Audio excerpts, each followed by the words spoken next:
Welcome back to the Wealth Care Podcast. I'm Briana and this is Glen, and together we make up the Evans Family Wealth team here in Ottawa, Ontario. Today we're diving into part 2 of our 4-part ebook series. This is a series where we are diving into the ebooks we've created on our website that answer some of the key questions that our clients, friends, and family have brought to our attention. The ebooks have a whole lot more information in them, but today what we're trying to do is give you a few additional details and answer some of the questions that we've heard along the way as well. Sure. So, in our previous episode, we covered the first ebook, which is called The Retirement Red Zone. And that episode was all about the 5 years before retirement and the 5 years after, and how those are a really critical time. It's the red zone. Exactly. A critical time for your sequence of returns, for risk management, and some of our tips and tricks that we have when it comes to drawing down income from your accounts. And today what we're going to do is dive into something that some people might be a little bit uncomfortable with. And if that's you, I suggest that you tune in and listen to this episode, because I think what you'll find is it's actually a conservative approach. And this asset class that we're talking about today is Bitcoin, and a 5% solution that we have suggested for at least some of our clients, and is at least something we think people need to be considering in their portfolios. 100%. Yep. So let's dive right in.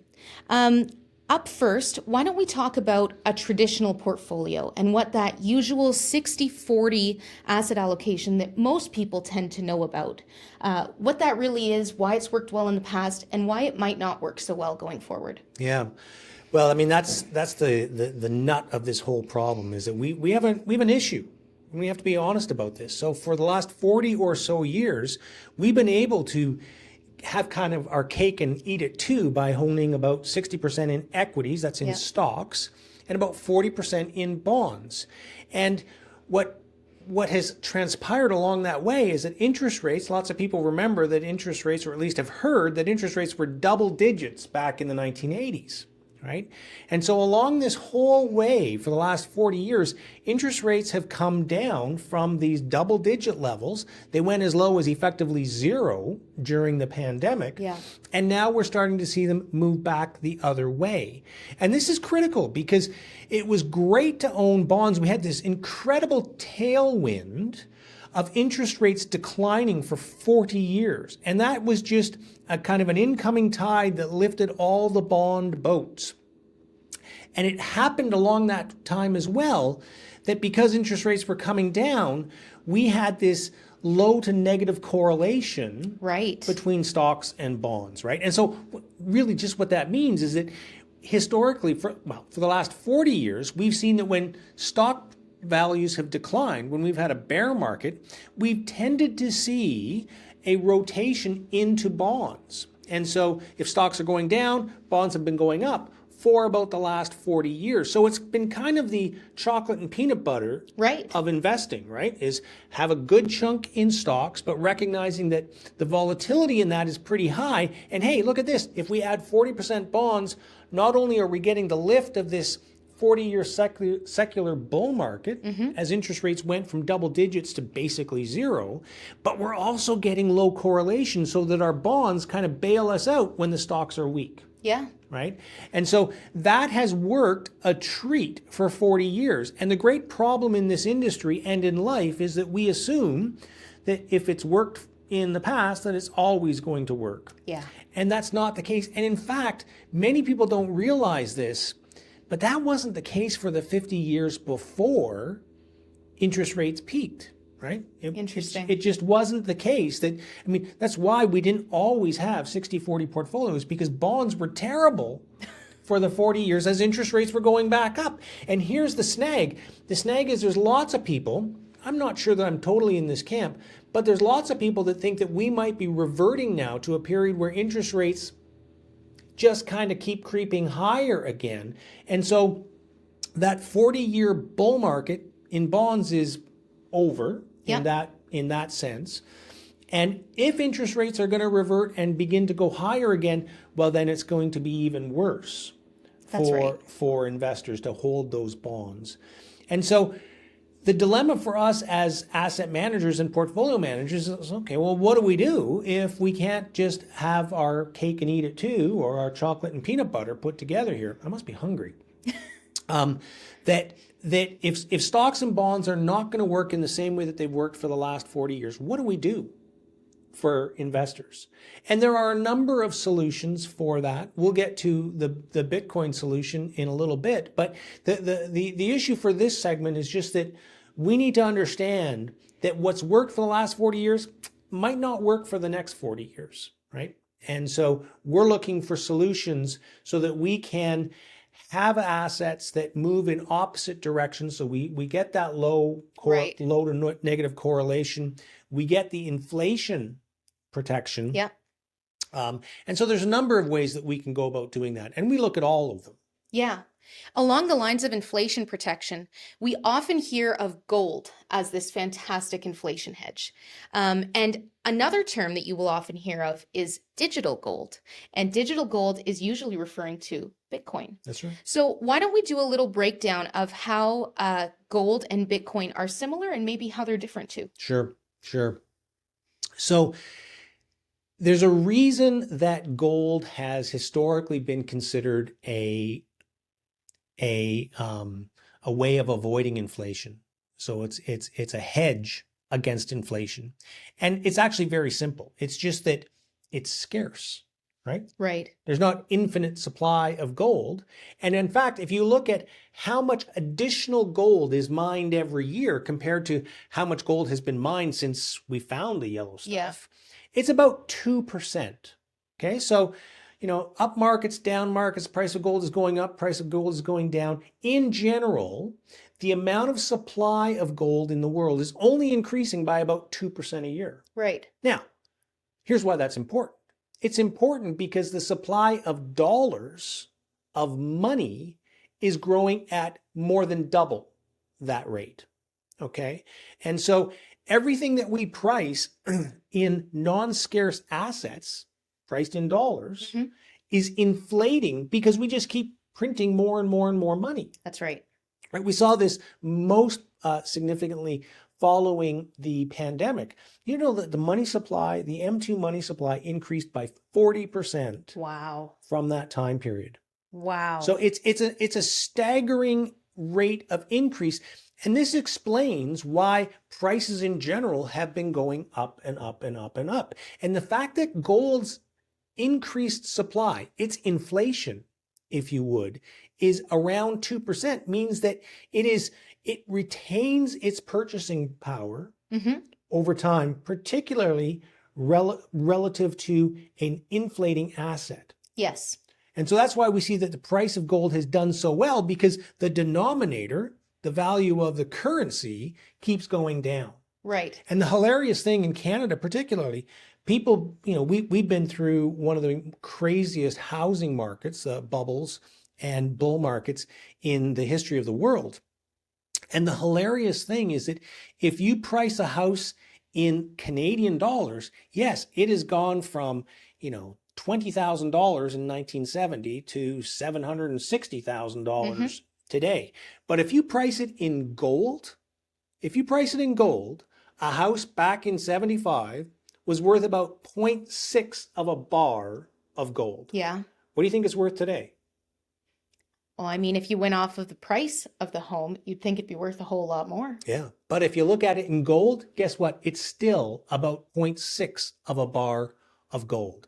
And that just shows you this incredible power of having a non-inflationary asset that's priced in an inflating asset. Yeah. Okay. And so that's why gold is important. Scarcity, and the scarcity is limited at least somewhat by how much additional flow, we call it, compared to the existing stock of gold is out there. It's about 2% versus double that in money printing. Right. So we know gold is something that clients and investors tend to understand because it's a physical asset. They can see it in their jewelry. They can see it come out of a mine. Right. It's something that we can grasp easily because it can be put right in front of us.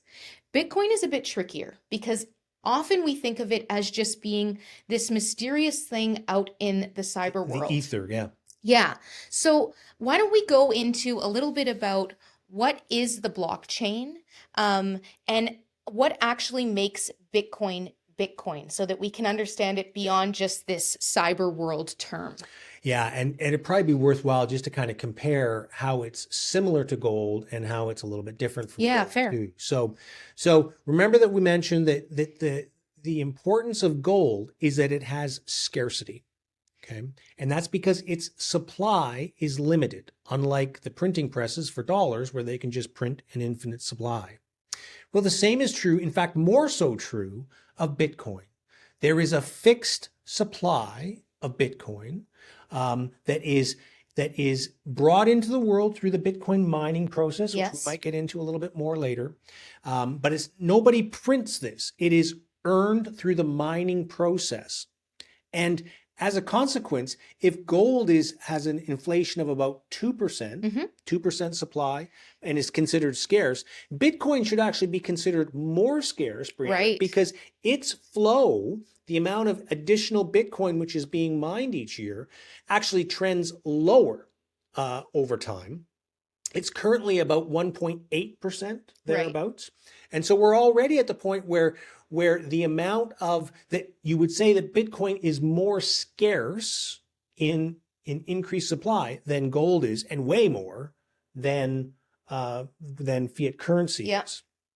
And so that's really important to understand how gold is and Bitcoin kind of share this scarcity. In Bitcoin's case, it's digital scarcity. Okay.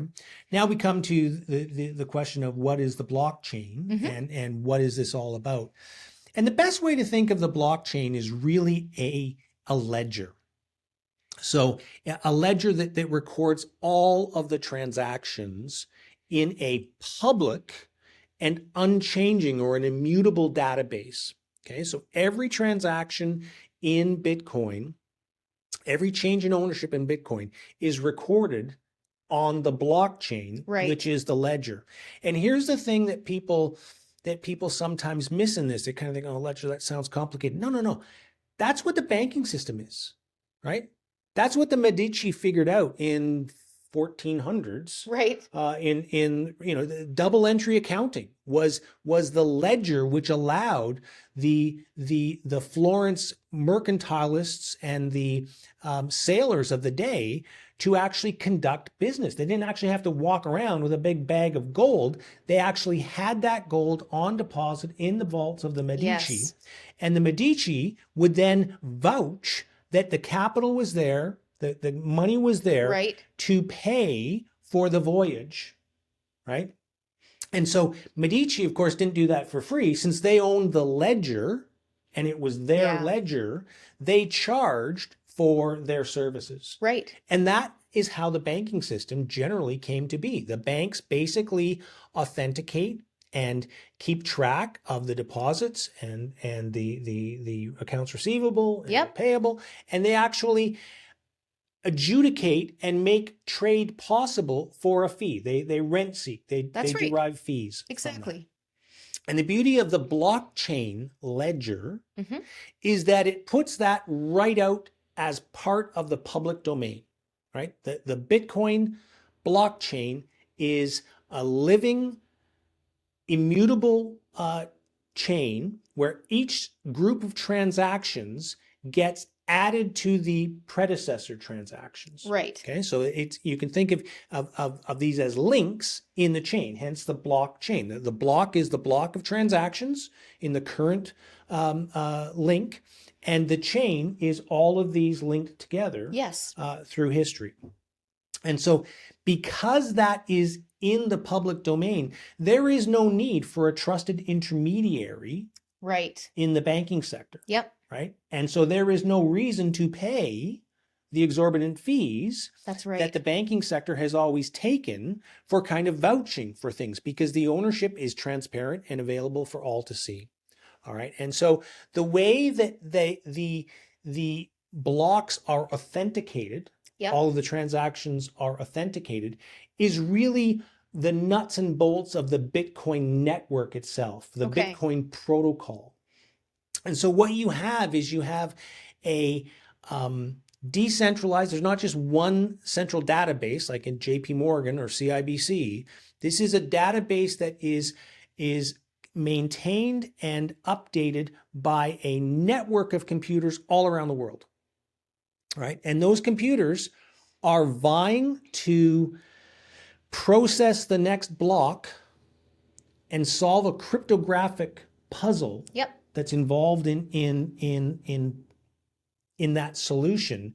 And it's a race against time. Exactly. Right. And so the network which first, or the pool which first authenticates the next link or the next block in the blockchain, they are awarded the mining reward, right? That's their compensation for burning all of the electrons that are required to do this hash, to do the calculations, to solve the cryptographic problem. And they are the ones, that mining reward is actually a Bitcoin. It's a portion of a Bitcoin. And so that is literally how more Bitcoin come into existence. It's through doing the work of updating and maintaining the blockchain. Exactly. Okay, so this isn't somebody in the Federal Reserve or the Bank of Canada hitting the big easy button to print more dollars. The only way a new Bitcoin comes into existence is by the work of maintaining the blockchain and of extending the blockchain. Similar to gold, in that gold needs to be worked for, has to be mined. Find, that's right. Like you need to mine it. That's why they use the mining metaphor, right? Like you don't just get gold, you have to mine gold. You don't just get Bitcoin, you have to mine for Bitcoin. And here's if that wasn't good enough, the fact that there's a scarce supply and it comes through this very computationally expensive and secure mining process, here's the next part of it, Brianna. There's a fixed number of Bitcoin that can be mined. Right. It's capped at 21 million Bitcoin. And for those who are kind of keeping score, we're now at about 19 million that have actually been mined. And so there's only another 2-ish million Bitcoin that will ever be mined. And so we are in a situation where I mentioned earlier that the inflation, the stock to flow ratio in Bitcoin is currently somewhere around 1.8 or thereabouts. It's trending to 0. Right? So unlike gold that is 2%, or if we're in a bull market, maybe the miners do a little bit more. So maybe it goes up to 2.5 or something like that. For Bitcoin, the supply is fixed at 21 million. There can never be any more than that, which means that the issuance is going to decline, which means it's actually a deflating asset in terms of its supply compared to all of these inflated numbers. So in the same way, if we come back, why should Bitcoin continue to go up in price? We'll come back to the illustration of the Canadian home price. Right? From whatever we said, $20,000 to $761,000 priced in Canadian dollars, right? If we price that in gold, it's about 0.6 of a bar of gold the whole way 50 through. years.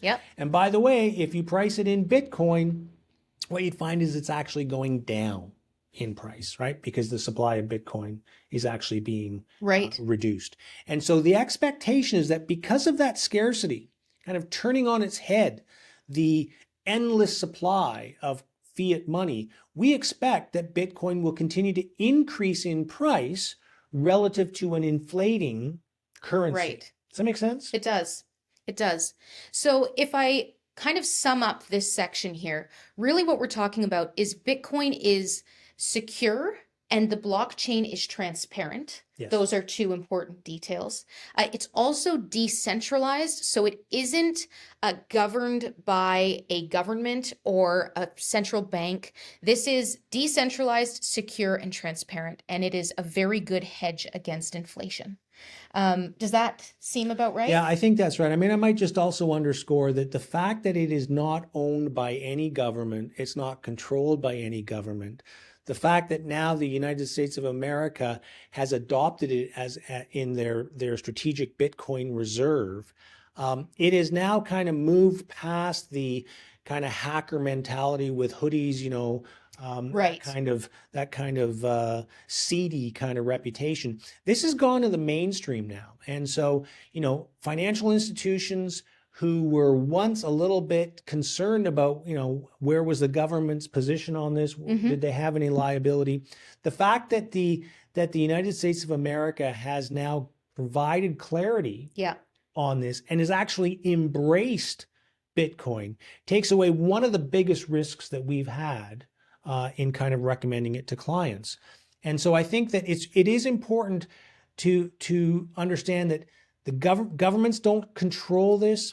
They don't own it. No government can kind of shut it down because it exists transnationally and in the cloud, and it is cryptographically secure, and so it can't be hacked. Right. So this is the fact that it has moved into broader mainstream adoption and has been kind of certified by the U.S. government. That's a huge kind of tell that this has moved into the mainstream. Yeah. So it's time for investors to kind of wake up and at least take a position, right? Exactly. Like I'm not saying take a position in owning it necessarily, but understand what this is and make an informed decision about whether it might be right for you. Yeah. And I think it's also worth noting that just like we drive a car and trust a mechanic to do the behind the scenes work, we don't have to understand exactly how the engine works, exactly what's going on with the transmission. We drive it, we trust it, and we go to an accountant when we need some help. Bitcoin is similar. You don't need to understand. And frankly, this is more than actually just Bitcoin. This is finance, I would say. You don't need to understand all of the ins and outs of every stock that you own, every Bitcoin position you own.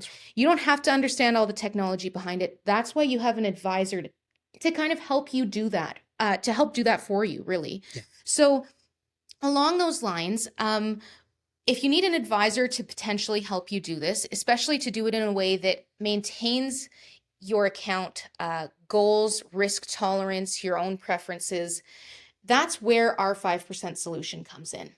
So why don't you tell the listeners a little bit about what it is that we're suggesting, or at least saying people should consider when it comes to Bitcoin? Yeah, it's probably easiest for me to put that in context of what my own learning experience was. Yeah, sure. With this, because this solution that we've come upon is really something that's born out from a lot of painstaking research on our part to inform ourselves about what this emerging asset class is, and to come to a decision about whether it was worthwhile for us to bring it to our clients' attention or not. And frankly, part of my incentive here is that, if Bitcoin really does have the promise that we think it might have, we would be remiss. It would not be appropriate for us to not discuss it. And so my concern is, when I talk with clients 10 years down the road, I don't want them to ask, well, Glenn, where were you on Bitcoin? I mean, everybody knows that we should have had some Bitcoin. And so we were early adopters on that,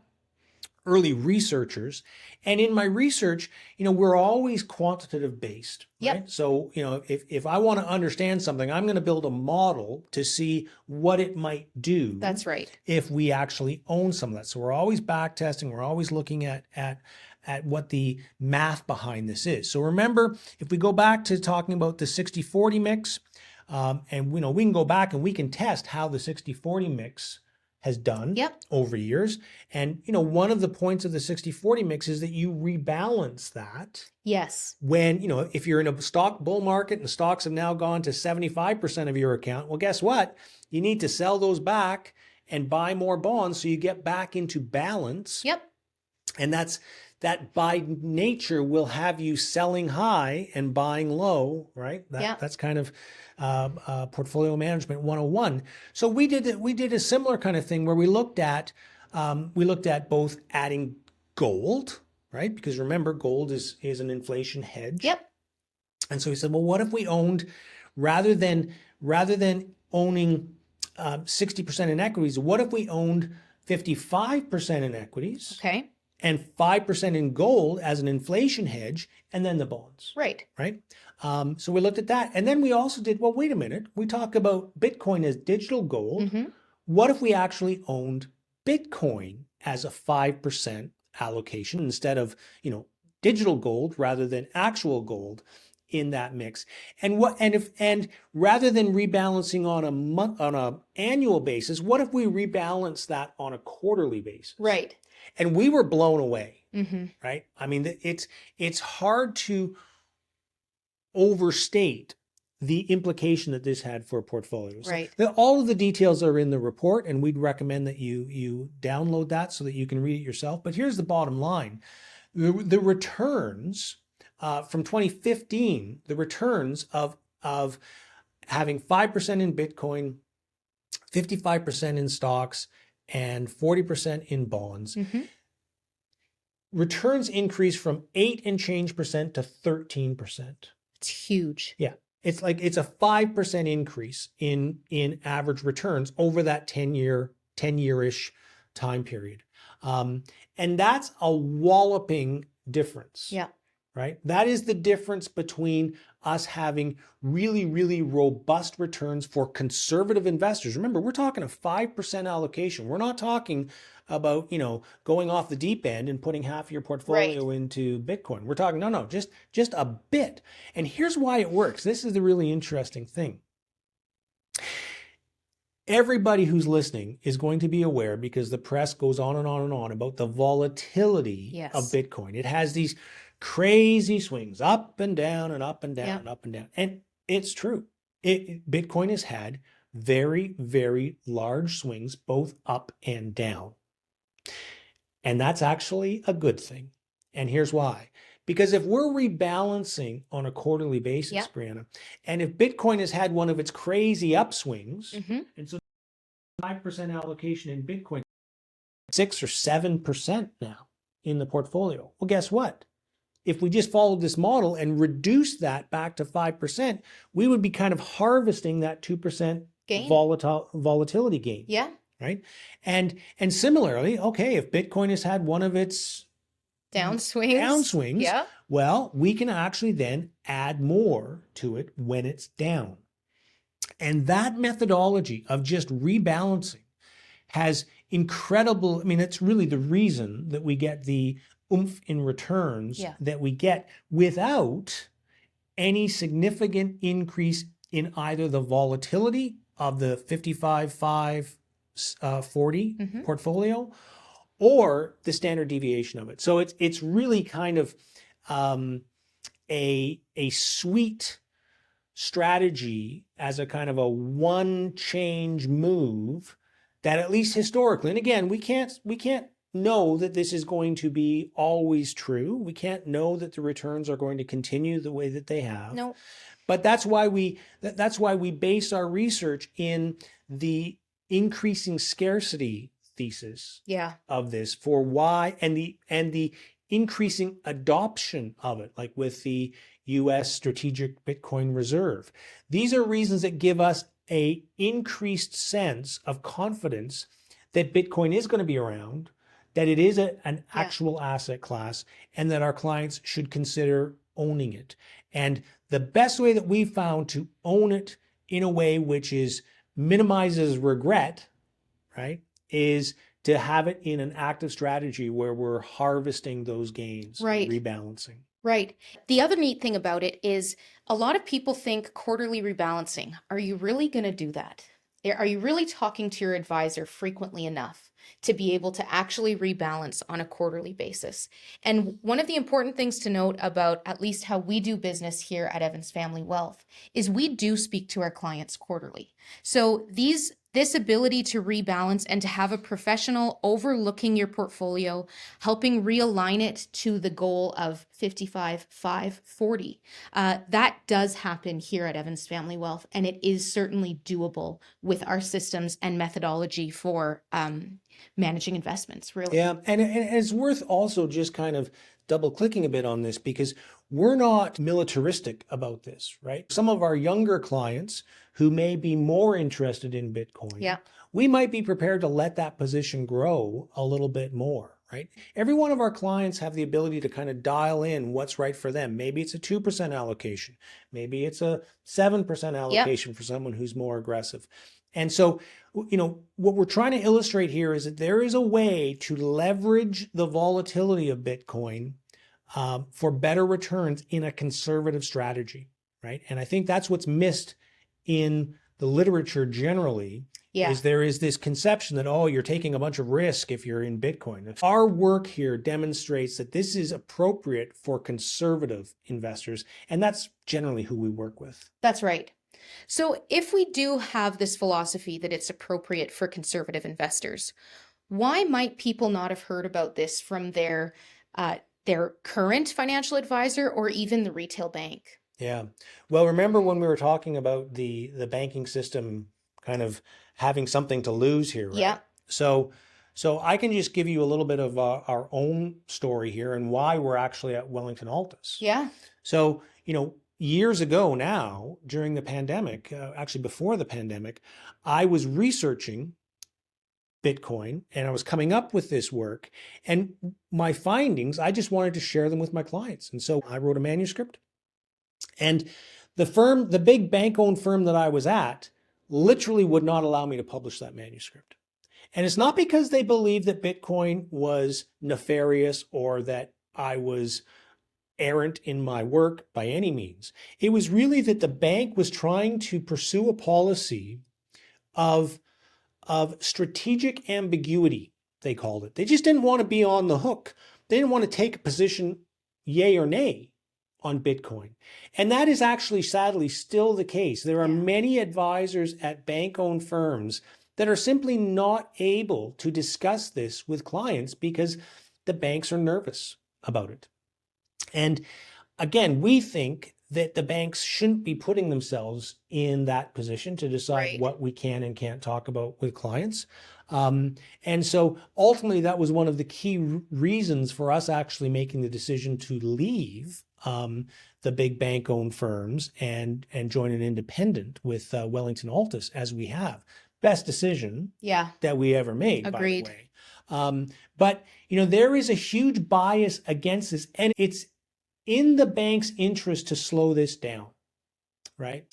They're actually biased against it because it would impede or impact negatively their business model.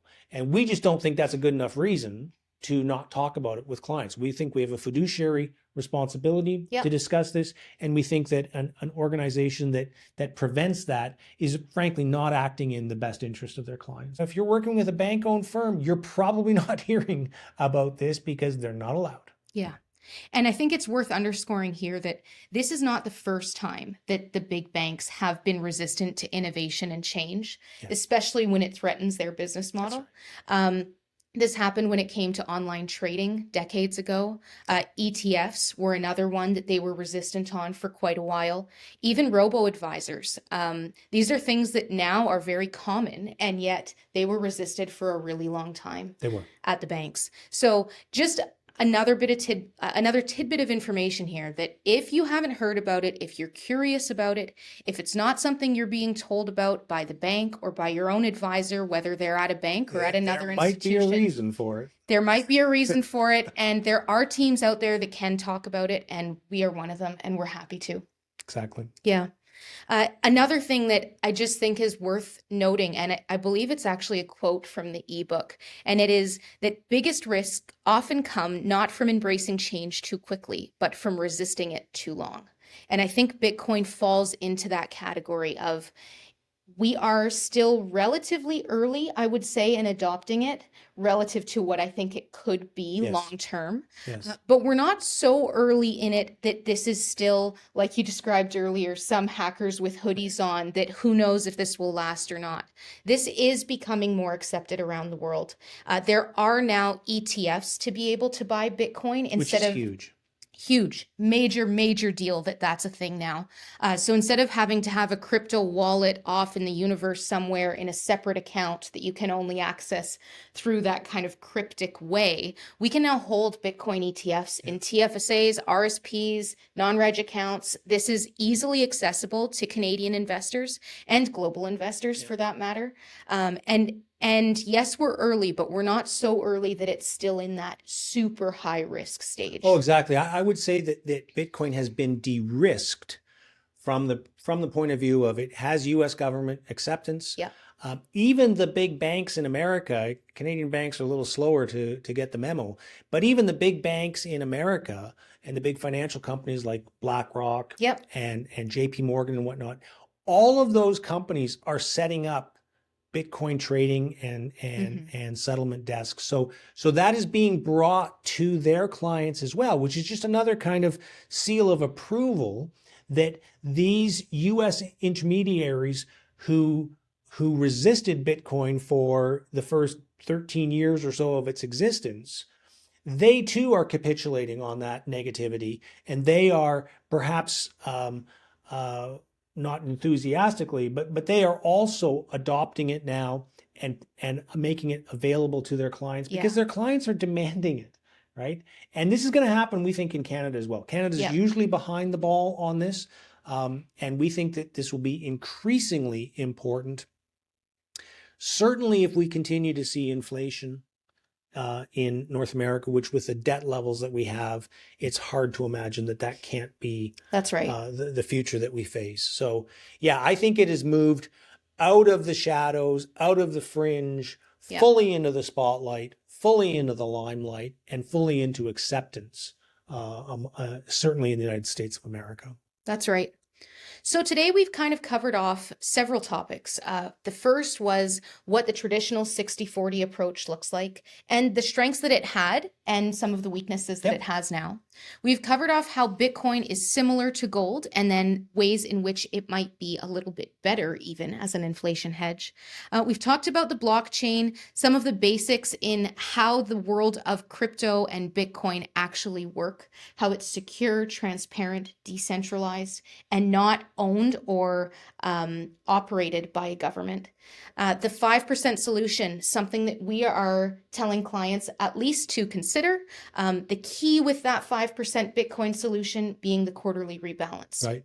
That really is key. And then the other thing we covered is why this might be something you haven't heard about and why it isn't actually as far-fetched or out there as you might think. So that wraps up our part 2 of this ebook series around the 5% solution of Bitcoin. We would encourage you to head to our website, evansfamilywealth.com. There's an ebook tab there where if you haven't already, you can download this ebook. I think you'll find it really useful, especially if you like graphs and some of the diving deep into the numbers. There's a lot of that included in the ebook. So that's there for you, along with the other 3 ebooks in this series. If you enjoyed today's podcast, please follow us on the podcast channels. Be sure to like and listen, tune in for our next episodes. As a sneak peek, the next episode, we are going to be pushing forward and zooming out a little bit to look at long-term global innovation. If we think Bitcoin is one piece of the puzzle, what are the other ones you should be considering? So that's what's coming next. We hope you'll stay tuned. Thanks for listening. Have a good one.